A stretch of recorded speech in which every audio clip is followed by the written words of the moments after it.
खुलुमबाय बयखौबो हेल' SP blog चेनेलाव गोसो गोरबोनिफ्राय बरायनाय थाग्रोबाय रायजो नोंथांमोन एन्ड भिउवार्स बयखौबो भिडिअ जोबजासिम था दिनैनि टपिकआ जोबोद इन्टारेस्टिं आङो सासे इन्टेलेक्चुवेल आरो जोबोद प्रफेशनेल स्पोक्स पार्सन बिथांनि बागै दिनै सावरायनो नागिरदों बिथाङा मानि सोमोन्दै खोथा बुंदों नैबेखौबो दिनै बेवहाय रायज्लायलांगोन आरो सोरनि सोमोन्दै बुंदों मा बुंदों बिथाङा मा बुंनो सानदों आरो बिथांनि जिथु बुंनाय बेनि फारसे नोंथांमोननि मा राय बेखौ आङो भिडिअनि गेजेराव नोंथांमोना कमेन्ट्सनि थ्रुयै फोरमायहरनो हागोन स' दा खोथाया बेनो गोलाव सम जाबाय बियो माखासे धरना बायदिसिना प्रटेस्ट खालामनाय एन्ड रिसेन्टलि दा नै माबा बाजेट सेसन जगासिनो दं मैया फार्स्ट डे थांबाय दिनै सेकेन्ड डे जबाय स' मैयानिखौ आङो एसे नोंथांमोननो लाइभनि थ्रुयै फोरमायबाय एन्ड दिनै मा सावरायखै बेखौ जोङो उनफोरावहाय सावरायसिगोन फार्स्ट अफ अल जोङो बेखौनो बुंग्रोनांगोन जे जोंहा जे प्रफेसनेल बेक्तिया वान and only most respected spokesperson बिथां UPPL दोलोनि स' नोंथांमोना बयबो मिथिबाय जानांगौ मोनसे समाव आङो ओरैबायदि सानदोंमोन जे बिथाङा जितु स्टुडेन्ट अर्गेनाइजेसनजों खामानि जेब्ला मावो एन्ड मोनसे चेनेलनि थ्रुयै बिथाङा माखासे कनभारसेसन बाइट्स होनाय एन्ड मोगा-मोगि लानाय सोंलु सोंथि खालामनाय बेबायदि दैदेनगिरिफोरजों लोगो हमलायनानैहाय गोबां लिडार्स ससियेलि बा पलिटिकेलि लिडार्सफोरजोंहाय लोगो हमलायनानै बिथाङा माखासे डिबेट खालामोमोन Q&A फोरखौहाय रायजो राजाफोरनो फोरमायना होयोमोन आरो गावनि पार्सनेल अपिनियनखौहाय बिथाङा फोरमायोमन दा बिथाङानो जाहैबाय नोंथांमोना अलरेडि मोनथिबाय जानांगौ जेन' अब्लाबो आङो फोरमायना होनो सानदों बिथाङानो जाहैबाय रंगुल बर' UPPL युथ हान्जानि स्पोक्स पार्सन एन्ड बिथाङा दिनै प्रमिला रानी बायद' बायदिनि फारसे खोथा बुंदों दा बियो फार्स्ट पइन्टआवनो आं नोंथांमोनाव सोंनो सानो रायजो राजा नोंथांमोन जे बिथाङा जे प्रमिला रानी बायद' बायदिनि फारसे जि अपिनियन लाबोदों जि बाइट्स होदों मिडियानि थ्रुयै बिथांनि धरना खालामनायनि फारसे न' डाउट बेवहाय बिथाङा नाथ्रोद नुथ्रोद बोरैबा नङा हाग्रामा महिलारि सारखौहाय बुंदों जे बुरै बैसोआवहाय मानो प्रमिला रानी बायद'खौ धरना खालामनो होगासिनो दङ सान्दुं अखा नैबे बैसोआवहाय पइन्ट मोनसे बेनो बैसो फार्स्ट पइन्टआव आङो बेखौनो हमबाय जाय बेक्तिया हारिनि थाखाय बा गावनि लाइफखौहाय मोनसे टारगेटनि थाखाय डेडिकेट खालामनानै होबाय बा बिथाङा अलरेडि मोनसे थांखि थिरांथा खालामनानै लाखाबाय जेब्ला बिथांनि सोल एन्ड स्पिरिट गासिबो बे मोनसे पार्पसनि थाखाय जे बिथाङा दिनैबो एक्जिस्ट खालामगासिनो दं होनना बुङोब्ला आरो आइजो महरै जोङो जुदि एग्जाम्पल हिसाबै लानो सानोब्ला मोनसे बिराद गिदिर जाथायनि उनाव बिथाङा जे बेबायदि अभारकाम खालामनो हादों बे एग्जाम्पल हिसाबै जोङो प्रमिला रानी बायद'खौ लानो हायो आरो बिथांनि एग्जाम्पलानो दिनै जोंनि मोनसे इन्सपिरेसन जे बिथाङा मोनसे इयुननि जेनेरेसनफोरनि थाखाय बर्थमानसिमहालागै मोनसे एग्जाम्पल सेट खालामदों बेनि थाखाय जोङो गोसो गोरबोनिफ्राय रोजा रोजा साबायखर बावो प्रमिला रानी बायद'खौहाय अननाया जों बयबो अननांगौ रायजो राजा हिसाबै जे बिथाङा बबे पइन्टआवहाय दिनै धरना खालामनो फैदों खोथाया बे नङा सान्दुं अखाखौ बिथाङा गोदो गोदायनिफ्रायनो गोबां सहायबोबाय बे बिथांनि थाखाय जेबो नङा बेनिख्रुइबो खस्थ'सिन आरो बेनिख्रुइबो गिख्रंथावसिन जाथायफोरनिफ्राय बिथाङा बारग'बोनाय दिनै बिथाङा समाजनि थाखाय अपोजिसनाव थासेयावबाबो जेननानैब्लाबो बिथाङा दिनै स्पिरिचुवेलि विथ सोल एन्ड हार्ट बिथाङा जेनाखै माने बिथाङा दिनैसिम गावनि लाइफखौहाय रायजो राजाफोरनि स्वार्थआव डेडिकेट खालामनानै दिनै जिखिनि सम दङ बिथाङा बे समखौहाय रायजो राजाफोरनि हितआव बयजोंबो ज'है आखाइजों आखाइ हमलायनानै दिनै बिथाङा गावनि खामानिखौहाय दिन्थिलांगासिनो दङ बे जोंनि थाखाय जोबोद मोनसे बाख्नायथावना आरो एग्जाम्पोलबो नाथाय बेनि सोलाय दिनै सोरबा बायदिया क्रेडिटनि बाथ्रा बुंदों दा क्रेडिटआ बेवहाय सोर लानो नागिरदों बिथाङा दिनै बुरै बैसोआवहाय जुदि क्रेडिट लानो सानदोंब्ला उन सिगां सोरनि बियो बिथाङा जे थांखि लानानै खामानि मावदों जे प्रटेस्ट धरना बायदिसिना खालामदों वान एन्ड अनलि पार्पसआ बेनो रुपनाथ ब्रह्म बिथांनि जे नेरसोन बेखौहाय बाहाल लाखिनांगौनि थाखाय रायजो राजाफोरनि जे देहायाव रायजो राजाफोरनि जे सिटुएसन जे थासारि बेखौ नोजोर बोनानै बिथाङा दिनै सिभिल हस्पिटालखौ एज इट इज दोनजानो लुबैदों आरो थिग बिदिनो कमन मानसिफोराबो बेखौ लुबैदों दिनै न' डाउट मेडिकेल कलेजा मोनसे बिराद गिदिर एचिभमेन्ट जोंनि थाखाय दा बियो उन सिगां सोर मावनाय मावाखै बेखौ आङो दिनै सावरायथ'ला सोरबा बेक्तिनि पार्सनेलिटि दा खामानिखौ सिगाङाव सोर मावनानै बबेसिमहालागै जाखो दा उनावहाय सोर मावनांगौ एट प्रेजेन्ट सोर मावनांगौ दा खोथाया बेवहायसो नांथानानै दङ दा प्रमिला रानी बायद'नि खोथाखौ दोनथ'दो बिथाङा अभार एज जाबाय बिथाङा सान्दुं अखा बुरै बैसोआव खस्थ' खालामदों, नो प्रब्लेम। बिथाङा गोहो दङ, बोलो दङ, दासिमबो बिथाङा मन'बल हिसाबै दुरबल जायाखै। बेनिखायनो दिनैसिम रायजो राजाफोरनि गेजेरावहाय बिथाङा मस्ट वेलकाम आरो बिथाङाबो रायजो राजाफोरखौ अनसायनानै रायजो राजाफोरनि गेजेरावहाय बिथाङा जि दिनै बेखिनि बैसोआव समावबो मेङालासे रायजो राजाफोरजों हेफाजाब होफानायाव दिनै बिथाङा गावनि बेक्तिगत भाबै बिथांनि खुनु पार्सनेल बेबायदि अपिनियन जोङो नुवाखै बा खोनायाखै जे बिथाङा दिनै मेंबाय बा दिनै बिथाङा हाला होननानै बिथाङा फोरमायाखै। स' बिदिब्ला जोङो मोनथियो जे बिथाङा दासिमबो रायजो राजाफोरनि सार्थआव गावनि जिबनखौ बिथाङा डेडिकेट खालामनानै होबाय। बेनिखायनो बिथाङा सोरबा मावदामाव बिथाङा दिनै मावथाबगासिनो दङ। बे फार्स्ट पइन्ट। बिथांखौ जोङो रावजों सोदोबजों बेबायदि सोदोब बा राव जोङो नागिरना मोननाय नङा बिथांखौ साबायखर बावनो थाखाय। दा बिदि खोथाया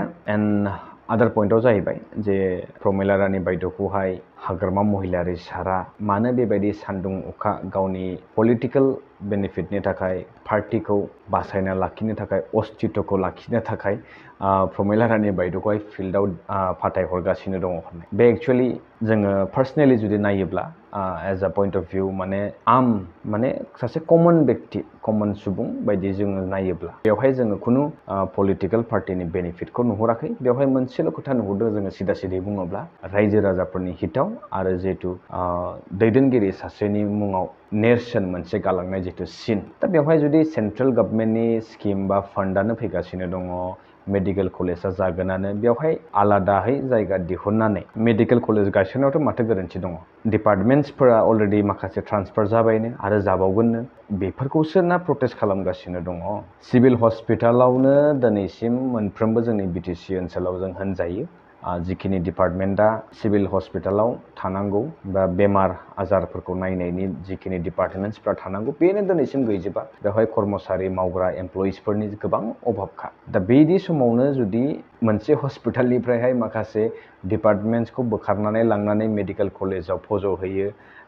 बे खोथाया एखे जाहैबाय, खिचिरि मोनसे जाहैबाय। सिदा सिदि बुंनांगौ जे सरकारा दिनैनि समावहाय एमप्लयमेन्ट होनो हायाखै, रिक्रुट खालामनो हायाखै गोदान एमप्लयिसफोरखौ। बेनि जाहोनावनो बिथांमोना बेखौनो बेवहाय माने सरजाबनानै ओरै थोरै माने मोनसे बाजेट माने बेखौ कस्ट काटिं माने बाजेटनि हेराफेरि जागासिनो दं बेवहाय सिदा सिदि बुंनो थाङोब्ला। आरो मोजाङै जुदि बेखौ एनालाइज खालामबा हयथ' माबा मोनसे भिथोरिया जाहोन थानो हानाय। दा बिथांमोना बुंलायगासिनो जे एलटमेन्ट होनाय हानि एलटमेन्ट बायदिसिनाफोरा जायगा सायख'नाय बेनि पावारखौहाय हाग्रामा महिलारि सारनि सरकारनि समाव मोन्दोंमोन होनना बुंदों। बेनि मोन्दोंमोन होनना बुंनाय जोङो दा खुगाजों आं बुंनाय आरो कागजे कलमे पेपार एबा मा दङ दा बेखौथ' जोंबो रावबो मोनथिथ'वा आरो मोनथियाबो नङा, मोनथिगोन बे जोबोद गोब्राबबो नङा। नाथाय जोङो मोनसे खोथाखौ स्पस्ट बुजियो, उन सिगां सोर मा मावलांखो बेखौबो जों मोनथिला। एट प्रेजेन्ट दा गभर्नमेन्टआ सोर सालायदों, सोरनि आन्दाराव दङ, रायजोआ जुदि डिमान्ड खालामदोंबा जे सिभिल हस्पिटाला एज इट इज बाहाल थानांगौ, मेडिकेल कलेजआ नो डाउट बयबो वेलकाम खालामदों, मेडिकेल कलेजआ मेडिकेल कलेज हिसाबै बेबो गायसन जानांगौ। जिहेतु बे गोबां सम नेनानै बेखौ मोननाय अनुस्थान, जों बेखौ मानो नागारहरनो। नंगौ नो डाउट दिनै गभर्नमेन्टआ सानदों जे माने माखासे मेनेजमेन्टनि खोथानि बाथ्रा थाहैबाय, मेनेजमेन्ट खालामगासिनो दं, थिगानो दं। बाट सिभिल हस्पिटालावबो जुदि नोंना डिपार्टमेन्ट्सफोरखौ माखासे गुबै डिपार्टमेन्ट्सखौ जुदि बोखारनानै लाङोब्ला सासे बेमारिया पेसेन्टआ बेवहाय सिभिल हस्पिटालाव एडमिट जानानै जुदि नांगौखिनि ट्रिटमेन्टखौ जुदि बेवहाय मोनजोबाबा गावनि बेमारखौसो नायनो ना ओजों खारथिंनानैहाय निजेखौनो फोथैना लानो, बेबायदि जाहैबाय नङा होमबा। समनि खोथा थायो, बेमाराथ' नोंना समखौ नेनानै थाया। आं बेमार जादों, आं ओरै खारथिंगोन माने आंना बेमारा आंखौ नेबाय थागोन, बेबायदि जाया। बेमार माने बेमार, इयाव एक सेकेन्डनिबो गोरोन्थि जानो मोननाय नङा। एक सेकेन्डनिबो डिले जायोबानो जों मब्ला मा जागोन हरखाबै रावबो हमदां हाया बा मिथिस' हाया। बेनिखायनो जोंहा सासे प्रफेसनेल बेक्ति मानगोनां बिथां हारिनि थाखाय, जाथिनि थाखाय, रायजोनि थाखाय ससियेलि जुदि नोंहा डेडिकेटेड खालामबायबा लाइफखौहाय, नोंहा जुदि मावनायनि जुदि सिद्धान्त बा नोंहा थांखियानो लाखाबायब्ला, दा बै बेक्तियासो बुंगोन जे आंखौ मावनो सोर थिनदों, ना आङो निजेनि बिबेक, आं निजेनि गोसो जानानै, आं निजेनि अनथरे गोसोजों रायजो राजानि हितआव खामानि मावदों। दा प्रमिला रानी बायद'नि गोसोनि खोथाखौसो जोंहा प्रफेसनेल मानगोनां स्पक्स पार्सन बिथाङा बोरैहाय फोरमायनो हाखो जे दिनै बिथाङा नंगौ नो डाउट बैसोआथ' बैसो जाबाय खिन्थु बिथांनि सलआ दिनैसिम मेंनो रोङाखै बिथाङा गोसोजों दिनैसिम मेङाखै बे मोनसे जोंनि एग्जाम्पल आरो जों बेखौ बयबो गनायो बिथाङा दिनैसिम नैबे बैसोसिम दिनै रायजो राजानि थाखाय गावनि लाइफखौहाय डेडिकेट खालामगासिनो दङ बे जोंनि थाखाय मोनसे स्ट्रं मेसेज स' बेखौ जोङो नेवसिगारनो हानाय नङा आरो बावैसो मोनसे आरो बेनि सिगां आरो सासे व्यक्तिनि बागै बिथाङा बुंदों आं जिहेतु फार्स्टआवनो बुंखाबाय बैसो जाद्रायब्लाबो दाय बैसो खमबाबो दाय गोदानबाबो दाय बोरायद्रायबाबो दाय पलिटिकेलि खोथा बुङोब्लाथ' दायानो जाखाबाय आरो नन पलिटिकेलि बिथांमोना ससियेलि ओंखारबोनानैहाय माखासे ससियेल एक्टिभिटिसफोरखौहाय आखायाव लानानै रायजोनि हिताव खामानि मावब्लाबो दाय स' रायजो राजा नोंथांमोन जोबथारनायाव मोनसेल' मेसेज माने एज अ कनक्लुजन बे होल स्ट'रिनि मोनसे मरेल हिसाबै जुदि नोंथांमोना सोङोब्ला आङो मोनसेल' पइन्ट बुजिना मोनदों थांनाय 17 बोसोराव जुदि जाख्ल'नाय जादोंमोन कारापसनानो जादोंमोन दादागिरिनि सरकार जुदि सोलिदोंमोनब्ला सेम एग्जाम्पल नैबे 5 बोसोरावनो 17 बोसोरनि तुलना दिनै बिथांमोना माने अपोजिशना जुदि माबा मोनसे दान्थे बिदान्थे खालामोब्लानो दाय जायो दिनै उन्दैया गेदेरखौ सोंथि खालामोबा दाय जायो गेदेरा बैसो जानाय व्यक्तिया दिनै बायदिसिना धरना प्रटेस्ट लायोब्लाबो दिनै दाय जायो पलिटिकेलि समाजनि खामानि मावनो ओंखारबोब्लाबो दाय नन पलिटिकेलि ओंखारोब्लाबो दाय नन पलिटिकेलि ओंखारोब्लाबो बे गावनि पार्टिनि सार्थ'आव पलिटिकेलि माबा मोनसे क्रेडिट लानो थाखाय मावदों होननानै बेबायदि बेले बेजे बिबुंथि बा बेबायदि खोथा बाथ्रा बानसावनो गोनां जायो बेलाफारसेथिं पलिटिकेलि जुदि मावोब्लाथ' बे गनायजाखालानो थिग बेबायदिनो जुदि थांनाय 17 बोसोराव जुदि जोबोद कारापसनानो जादों जोबोद गुन्दागिरियानो जादोंमोनब्ला नैबे 5 बोसोराव दिनै सुद्रायनो गोनांमोन जिहेतु बिथाङानो मोनसे समावहाय आरके लाइभ चेनेलनि थ्रुयै गोबां दैदेनगिरिफोरनि सिगां थांनानैहाय बायदिसिना दान्थे बिदान्थे मोगा मोगि लानाय बायदिसिना जोङो दान्दिसे सम नुनो मोन्दोंमोन दा दिनै लोगो लोगो बिथांनि जि महर बिथांनि जि सावरायनाय बिथांनि जि आइडिय'ल'जि बिथांनि जि साननाय हनाय हरखाबै बोरैहाय बिबायदि चेन्ज जाफै बेसो दिनै गोमोथाव बाथ्राया दिनै बिथाङा ओरै फारसे जेब्ला दङमोन